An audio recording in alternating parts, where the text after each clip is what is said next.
Hello friends, Yamini ज्योतिष में आपका स्वागत है। मेरा नाम राजेश बब्बर है दोस्तों। तो आज मैं वीडियो बनाने जा रहा हूं दोस्तों पंचांग के डिटेल्स के ऊपर। मेरे पास एक रिक्वेस्ट आई है सौरभ प्रामाणिक करके। उनके कहने पर कुछ उन्होंने रिक्वेस्ट करी है कि पंचांग की जो 3 चीज़ें होती हैं, तिथि, करण और योग। हालांकि उन्होंने सिर्फ मुझे करण के बारे में ही बोला था, लेकिन मैं तीनों की वीडियोस अलग अलग बना रहा हूं दोस्तों। तो पहली वीडियो आज तिथि के ऊपर रहेगी। थोड़ी सी इसमें जानकारी दूंगा ब्रीफली। बाकी मेजर जानकारी आप कोई भी अच्छी पंचांग खरीद सकते हैं मार्केट से। पंचांग दिवाकर बहुत ही फेमस पंचांग है दोस्तों, पंजाब से इशू होती है। वहाँ पे आपको मैक्सिमम जानकारी मिल जाएगी। तो आइए वीडियो आरंभ करते हैं दोस्तों। तिथि, जैसे कि आज मेरा बहुत ही सिंपल सा टॉपिक है, बहुत से लोगों को ये मालूम भी होगा। पहले तिथि का मतलब क्या होता है पहले ये जान लेते हैं। तिथि का मतलब होता है वृद्धि, विस्तार। क्योंकि जब चंद्रमा अपनी कलाएं चेंज करते हैं, जब अमावस्या के वक्त सूर्य देव से अपनी कलाएं वो चेंज करना स्टार्ट करते हैं, तो एक एक तिथि का निर्माण होता जाता है दोस्तों। इसी को तिथि पति भी कहा जाता है, चंद्रमा को तिथि पति भी कहा जाता है। तो जो तिथि होती है सूर्य देव और चंद्र देव से मिलकर बनती है। और ये कैसे बनती है, अब इसके बारे में थोड़ी सी जानकारी ले लेते हैं। देखिए, जब अमावस्या होती है तब चंद्रमा और सूर्य देव की डिग्रीज अंश कला विकला एकदम बराबर हो जाते हैं। और जैसे ही चंद्रदेव, क्योंकि फास्ट मूविंग है, बहुत जल्दी जल्दी अपनी राशियां बदलते हैं, धीरे धीरे अपनी जब डिग्रीज बढ़ती हैं, उनकी डिग्रीज आगे बढ़नी शुरू हो जाती हैं। सूर्य देव की डिग्रीज थोड़ी कम रहती हैं। तो जब वो 12 अंश सूर्य देव से दूर चले जाते हैं दोस्तों, तो पहली तिथि जिसको प्रतिपदा कहा जाता है उसका निर्माण होता है। इसी तरह से फिर आप उसमें 12 डिग्रीज और जोड़ते जाएंगे। 12 में 12 जोड़ा 24, फिर दूसरी तिथि, तीसरी, चौथी, इस तरह से जब बिल्कुल आमने सामने 180 डिग्रीज पे आ जाते हैं तो पूर्णमासी यानी पूर्णिमा आ जाती है। तो ये बहुत सिंपल है, इसमें कुछ ज़्यादा प्रॉब्लम वाली बात नहीं है। 2 तरह के पक्ष होते हैं, सबको मालूम है। शुक्ल पक्ष जिसको कि रोशनी पक्ष भी कहा जाता है, और कृष्ण पक्ष जिसको कि अंधेरे का पक्ष कहा जाता है। जैसे ही पूर्णमासी खत्म होती है दूसरा पक्ष स्टार्ट हो जाता है। जैसे ही अमावस्या खत्म होती है तो दूसरा पक्ष जो है आरंभ हो जाता है। इसमें सारी डिटेल्स आप पंचांग में देख सकते हैं दोस्तों। तो ये कुछ तिथियों के बारे में छोटी सी इंफॉर्मेशन है। अब मैं आपको बताऊंगा 5 ऐसी तिथियां जिनको पंच पर्व कहा गया है वैदिक एस्ट्रोलॉजी में, और बहुत ही एक महत्वपूर्ण तिथियां हैं दोस्तों। अगर इन तिथियों में आपका जन्म हुआ है तो मेरा आग्रह है आप सबसे, अगर आपने अपनी पूजा नहीं करवाई है तो किसी अच्छे पंडित जी से डिस्कस करके उसकी पूजा आप अवश्य करवा लें, क्योंकि बहुत ज़रूरी होता है दोस्तों। जैसे गणमूल नक्षत्र में अगर बच्चे का जन्म होता है उसकी पूजा करवाना आवश्यक होता है। इसी तरह से अगर आपका इन पंच पर्व में किसी एक तिथि में जन्म है तो उसकी पूजा आपको अवश्य करवानी चाहिए। तो पहली जो तिथि है वो अमावस्या होती है। अगर अमावस्या में आपका जन्म है तो ये शुभ नहीं माना जाता है। थोड़ा सा चरित्र को लेकर व्यक्ति के ऊपर संदेह किया जा सकता है। उसके माता पिता को बहुत कष्ट होता है जो बच्चे अमावस्या में पैदा होते हैं। और इस पे थोड़ा सा और मैं ऐड ऑन कर देता हूँ। अगर सूर्यदेव और चंद्रदेव अमावस्या में एक साथ हैं और उन पर और पाप ग्रहों की दृष्टि होती है तो एक तरह से ये बालारिष्ट योग भी बन जाता है दोस्तों। ऐसे ऐसे जो बच्चे होते हैं उनकी आयु पे भी आपको अच्छे से कैलकुलेशन करनी पड़ेगी। अगर बाकी योग अच्छे नहीं है, लग्नेश स्ट्रांग नहीं है, या 8th लॉर्ड कहीं युति कर रहा है चंद्रमा और सूर्यदेव के साथ, या सूर्यदेव स्वयं ही 8th लॉर्ड है, बहुत सी उसमें कैलकुलेशंस हैं। लेकिन अगर मेलेफिक प्रभाव होगा राहु का, केतु देव का, तो थोड़ा सा आपको ध्यान से वो चार्ट एनालाइज करना है। अक्सर ऐसा देखा जाता है जो बच्चे अमावस्या में पैदा होते हैं दोस्तों, उनके माता पिता को बहुत जीवन में कष्ट भोगने पड़ते हैं। सेकंड जो तिथि है वो है पूर्णिमा, यानी कि पूर्णमासी जिसको भी कहा जाता है। ये तिथि भी अच्छी नहीं मानी गई है वैदिक एस्ट्रोलॉजी में, लेकिन इसमें जिन बच्चों का जन्म होता है वो बहुत ही अच्छी नेचर के होते हैं, बहुत उदार दिल के होते हैं, बड़े दिल के होते हैं, दूसरों की सहायता करने वाले। तो इसको इतना ज़्यादा प्रॉब्लमेटिक नहीं माना गया है। तीसरी जो तिथि है दोस्तों वो है शुक्ल पक्ष की अष्टमी। जी हाँ, इसको भी बहुत खराब तिथि माना गया है। और चौथी जो तिथि है वो है कृष्ण पक्ष की अष्टमी, इसको भी बहुत खराब माना गया है। और पांचवी जो तिथि है वो है संक्रांति। संक्रांति का मतलब यहाँ पे मैं डिफाइन कर देता हूँ, इसमें आप कंफ्यूजन क्रिएट मत कीजिएगा। संक्रांति का मतलब है जब सूर्य देव जिस महीने में राशि बदलते हैं उसको उस महीने की संक्रांति कहा जाता है। तो अगर सूर्य देव राशि बदल रहे हैं दोस्तों उस दिन अगर आप सजेरियन बच्चे का प्लान कर रहे हैं तो कृपा करके इन 5 तिथियों को अवॉइड कीजिए।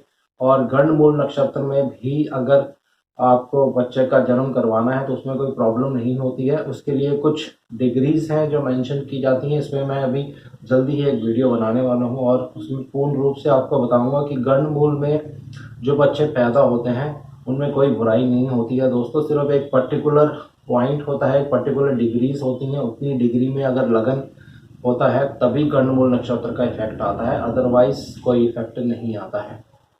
तो तिथियों के ऊपर ये बेसिक चीजें हो गई। अब मैं आपको बताने जा रहा हूँ हर तिथि का जो जो उनके स्वामी देवता होते हैं वो कौन होते हैं और आपको रेमेडीज क्या करनी चाहिए। देखिए, जिसका भी जन्म किसी भी तिथि में हो उनको अवश्य रेमेडीज करनी चाहिए और हमेशा करते रहना चाहिए टाइम टू टाइम।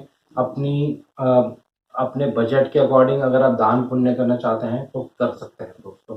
तो मैं जल्दी से अपने नोट्स आपको पढ़ के बनाऊंगा। अगर एक पर्टिकुलर मंथ में, एक पर्टिकुलर पक्ष में, एक पर्टिकुलर तिथि में आपका जन्म होता है तो ऐसे जो बच्चे होते हैं, ऐसे जो व्यक्ति होते हैं बहुत ही नेम फेम कमाते हैं जीवन में और एक कॉमन मैन से हटकर कुछ अलग करने की उनमें लालसा होती है और वो करके भी दिखाते हैं।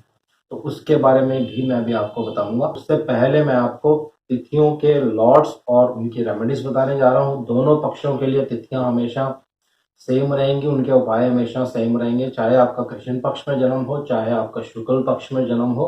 दोनों ही पक्षों के लिए तिथियों के जो लॉर्ड्स हैं वो सेम रहते हैं, उनकी रेमेडीज भी सेम रहती है। तो आइए मैं आपको रेमेडीज और तिथियों के बारे में बताता हूँ। तो पहली जो तिथि है दोस्तों वो है प्रतिपदा, जिसको पहली तिथि कहा जाता है और अग्निदेव इसके स्वामी हैं। अगर आपका जन्म पहली तिथि में है, प्रतिपदा में है, दोनों पक्ष में से कोई भी पक्ष हो सकता है, तो आपको सूर्य देव की आराधना करनी चाहिए और हवन अवश्य करने चाहिए। जब भी पहली तिथि हो अगर आप अपने बजट के अकॉर्डिंग वहाँ पे हवन कर सकते हैं अपने घर में। दूसरी जो होती है वह द्वितीया, जिसको दूसरी तिथि कहा जाता है, इसके स्वामी ब्रह्मदेव हैं। और यहाँ पे आपको पेड़ पौधों की देख रेख करनी चाहिए, उनको पानी देना चाहिए, इससे बहुत इम्प्रूवमेंट होती है। तो जिनका भी जन्म इस तिथि में है वो खासकर इस दिन, जिस दिन द्वितीया तिथि हो, पेड़ पौधों को पानी अवश्य दे दोस्तों। तीसरी है तृतीया। तृतीया का मतलब होता है तीसरी तिथि, जिसके स्वामी है माँ गौरी। तो आपको देवी पूजा करनी चाहिए। जो छोटी कन्याएं होती हैं उनको उनकी हेल्प करनी चाहिए, किसी भी रूप में आप हेल्प कर सकते हैं।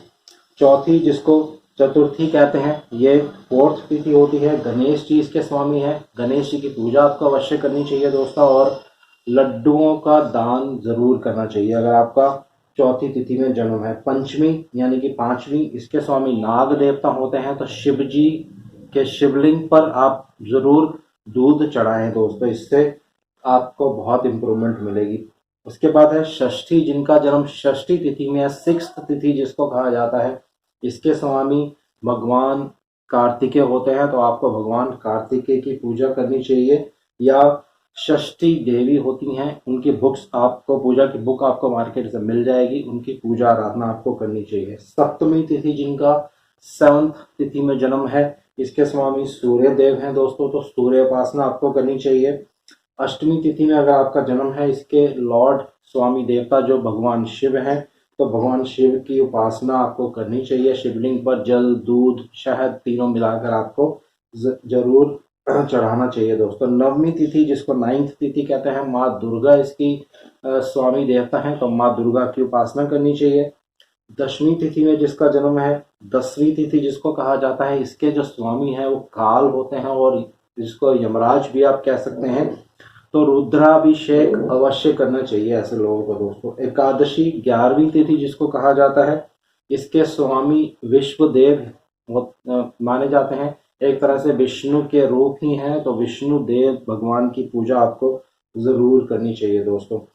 द्वादशी जिसको 12वीं तिथि कहा जाता है, ये भी भगवान विष्णु ही इसके देवता हैं, तो भगवान विष्णु की आपको पूजा करनी चाहिए। भगवान राम की, भगवान कृष्ण की आपको पूजा करनी चाहिए दोस्तों। त्रयोदशी यानी 13वीं तिथि में अगर आपका जन्म है तो भगवान कामदेव इसके देवता होते हैं दोस्तों। तो साफ सफाई जरूर रखिए अपने घर पे, सबसे अच्छी यही इसकी रेमेडी होती है।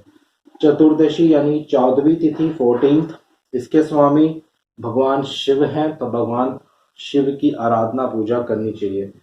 पूर्णिमा जिसको मास की अंतिम तिथि कहा जाता है, इसके स्वामी चंद्रदेव हैं दोस्तों, तो भगवान शिव की पूजा करनी चाहिए, चंद्रमा की आराधना करनी चाहिए, इसके लिए बहुत ही अच्छा होता है। लास्ट जो तिथि है वो है अमावस्या, इसके स्वामी पितृ होते हैं, जो हमारे पितृ होते हैं, तो पितरों के लिए सबसे अच्छा जो रेमेडी होती है वो भोजन दान होती है दोस्तों। तो आप गरीबों को भोजन करवाएं, दान करवाएं। अब जो आप क्लिप्स स्क्रीन पे देख रहे थे, ये कुछ ऐसी तिथियां हैं दोस्तों, जो जैसे मैंने आपको बताया कि अगर इन तिथियों में आपका जन्म हो जाता है, किसी भी बच्चे का इस तिथि में जन्म होता है, तो वो बच्चे कुछ जीवन में हटकर करते हैं। तो आइए मैं एक एक करके जल्दी से पढ़ देता हूँ। चैत्र मास में अगर आपका जन्म है, यहाँ पे हिंदू कैलेंडर के अकॉर्डिंग आपको लेना है, और शुक्ल पक्ष हो, तीसरी और 15वीं तिथि हो, तो ये बहुत ही शुभ तिथि मानी जाती है दोस्तों। वैशाख का महीना हो और शुक्ल पक्ष की तीसरी तिथि हो तो भी बहुत शुभ माना जाता है। ज्येष्ठ का महीना हो, शुक्ल पक्ष हो और 15वीं तिथि हो तो बहुत ही शुभ माना जाता है। आषाढ़ शुक्ल पक्ष हो और 10वीं और 15वीं तिथि हो तो बहुत ही शुभ माना जाता है। भाद्रपद का महीना हो और कृष्ण पक्ष हो और अष्टमी तिथि हो तो अत्यंत अत्यंत शुभ तिथि मानी जाती है दोस्तों। ये बहुत ही पावरफुल तिथि है। अगर भाग्यवश किसी भी बच्चे का जन्म भाद्रपद के महीने में होता है, कृष्ण पक्ष में होता है, अष्टमी तिथि में होता है, और उनके लग्नेश अगर बहुत ज़्यादा स्ट्रांग होंगे, तो ऐसे बच्चे जीवन में बहुत आगे जाते हैं, बहुत नेम फेम कमाते हैं दोस्तों। उसके बाद अश्विन का महीना हो, शुक्ल पक्ष हो, 9वीं तिथि हो तो ये भी बहुत शुभ तिथि है। कार्तिक का महीना हो, शुक्ल पक्ष हो, 12वीं और 15वीं तिथि हो तो ये भी बहुत शुभ तिथि मानी जाती है। पौ का महीना हो, शुक्ल पक्ष हो, 11वीं तिथि हो तो बहुत शुभ मानी जाती है। माघ का महीना हो, शुक्ल पक्ष हो, 7वीं तिथि हो तो बहुत शुभ मानी जाती है। फाल्गुन का महीना हो, शुक्ल पक्ष हो और 15वीं तिथि हो तो ये भी बहुत बहुत शुभ माना जाता है दोस्तों। तो ये तिथियों के मैंने आपको स्वामी देवता उनके रेमेडीज जल्दी से अपने नोट्स में से आपको पढ़ के बता दिए हैं दोस्तों। ये आप रेमेडीज कर सकते हैं। नॉर्मल भी जो लोग इन तिथियों में जिसका जन्म हुआ है वो नॉर्मली भी रेमेडीज कर सकते हैं, इसमें कोई प्रॉब्लम वाली बात नहीं होती है। तो ये तिथियों के बारे में छोटी सी एक वीडियो है, इसको जल्दी से मैं समाप्त कर देता हूँ। तिथि, पहली तिथि कब बनती है? जब चंद्रमा सूर्य देव से 12 अंश दूर चले जाते हैं, 12 डिग्रीज का उनमें डिफरेंस आ जाता है, पहली तिथि बनती है। फिर आप 12-12 उसमें जोड़ते जाएंगे, उसके अकॉर्डिंगली तिथियां जो हैं आगे आगे बढ़ती जाती हैं दोस्तों। तो चंद्रमा की कलाओं को ही तिथि कहा जाता है, जिसका मतलब है विस्तार होना, वृद्धि होना। तिथियों से ही सारे योग और योग बनते हैं, जैसे रवि योग है, अमृत सिद्धि योग है, स्वार्थ सिद्धि योग है। जितने भी योग होते हैं वो सब तिथियों से ही बनते हैं। और इसमें क्लासिफिकेशन है, रिक्ता तिथि, जया तिथि, ये सब ऑलरेडी मैं इस पर वीडियो बना चुका हूं दोस्तों, तो दोबारा रिपीट करने से कोई इसमें यूज़ नहीं होगा। तो आप मेरी पहले की वीडियो देख सकते हैं। रिक्ता तिथि कौन सी होती हैं, उसमें आपको क्या और क्या नहीं करना चाहिए, तो सारा इसमें मेंशन कर चुका हूँ दोस्तों। तो आज के लिए इतना ही। नेक्स्ट वीडियो करण के ऊपर बनाएंगे। करण कौन कौन से होते हैं, उसमें शुभ करण कौन से होते हैं, उनके देवता कौन से होते हैं, उनके रेमेडीज आपको क्या करनी चाहिए। तो आज के लिए इतना ही दोस्तों। शनिदेव से मैं आग्रह करूंगा सबके घर में सुख और शांति बनाए रखें। जय शनिदेव।